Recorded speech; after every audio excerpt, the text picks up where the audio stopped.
Magsisimula na tayo sa ating lulutuin. Ito ang ating nakababad na chicken. Ayan, chicken.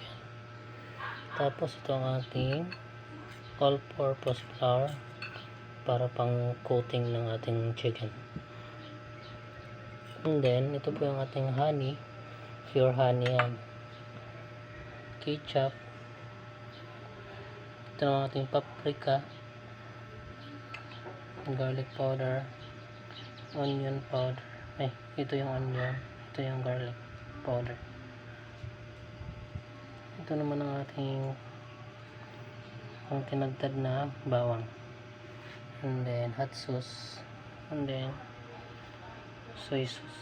Ayan. Ayan po yung siya lahat. So, ito at ipiprito natin to kasi ang lulutuin natin ngayon ay honey glazed chicken. Ayan. Sarap diba? So mamaya na yung part 2. Bye bye.